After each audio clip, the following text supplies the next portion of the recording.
So welcome to video 2. We are going to be talking about goal setting and how you actually have to shift your identity to be truly successful and to hit your goal.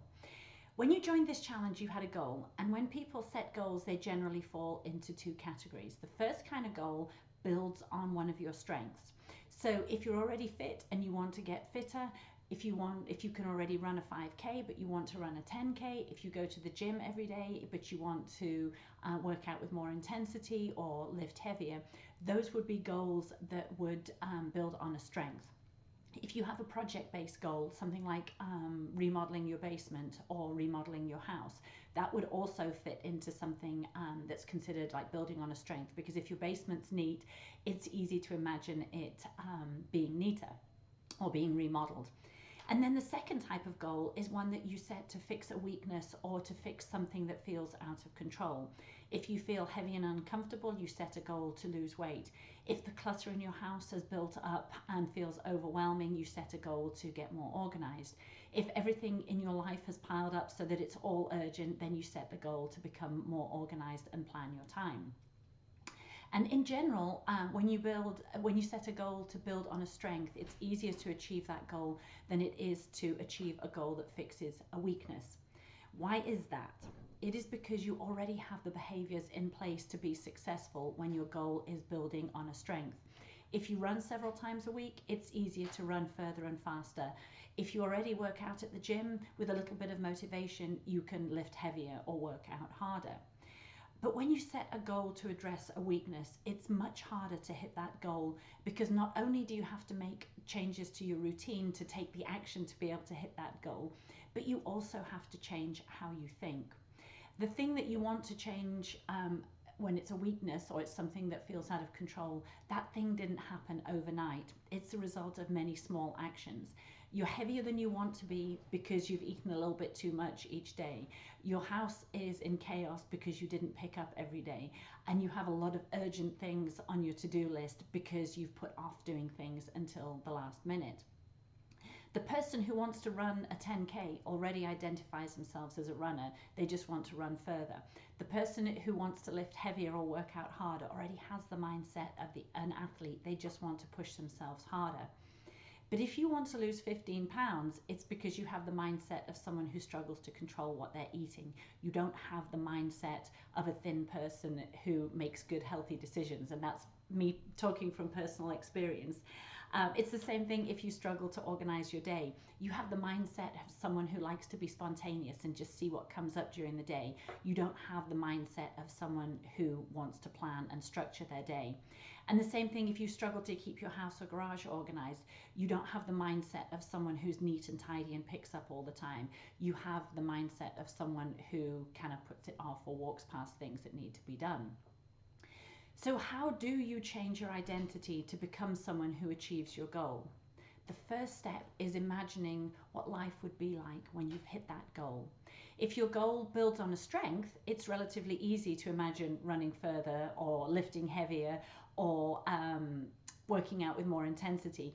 If your basement's neat and tidy and your goal is to remodel it, it's very easy to see that neat, tidy basement remodeled or repainted. Same thing if you're remodeling in your house. But if your goal fixes a weakness, it can be much more difficult to imagine what life would be like if you were lighter, if you had a clear plan for your day, or if your house was picked up and neat. But if you work through the questions on the worksheet this week, that will help you to begin to imagine what life could be like when you hit your goal.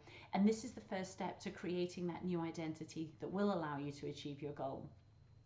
I know creating a new identity sounds very dramatic, but it really isn't.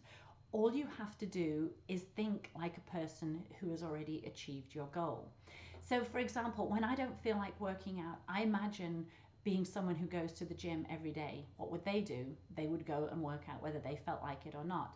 When I want to finish all the food that's on my plate, even though I'm not hungry, I think like a thin person who would stop eating when they're full. Or when I want to snack on junk food or cook something unhealthy, I think like a person who would eat clean, and then I act like that. Now, of course, thinking like a thin person doesn't always stop me from, not working out or snacking or eating unhealthily or clearing my plate. But the more that I think like that thin person who has lost 15 pounds, the easier it becomes to actually act like a thin person. James Clear, who wrote Atomic Habits, is one of my favorite authors, and that book is amazing. And what he says is every time you act like a person who has hit their goal, it becomes a vote for the person that you want to be. So every time I act like a thin person, it gets me closer to being that thin person. So how do you apply that kind of thinking to having a neat garage or an organized house?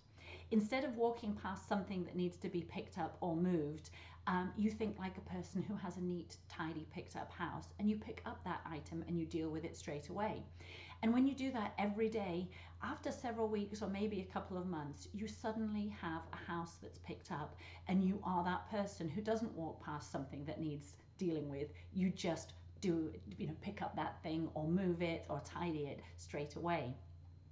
If you are someone who struggles to plan your day, but you think like a person who enjoys creating a plan, and you force yourself to make a plan every day and stick to that plan, even if you don't enjoy it, eventually you'll get to the place where you realize that plan has such a big benefit on your life that suddenly you will see the value in planning your day. And instead of being a person who wants to be spontaneous, you'll suddenly have developed the identity of someone who sees the benefit in planning your day. After a couple of months in California, I am suddenly a person who hates missing a day at the gym. And I never thought that I would be that person. But it took going to the gym 5 days a week when I didn't feel like it for, I think we've been here 2-3 months now, for me to become a person who works out every day. So if this video has been a little bit too much about mindset and identity, and it's a little bit too much for you, skip to video 4. When I'll just give you some simple tips as to how you can focus on your goal and get more things done each day to be able to hit that goal. But if you're interested in learning more about how you visualize your goal and how you change your mindset and you begin to adopt the identity of someone who's hit your goal, join me in the next video and we'll dive a little bit deeper.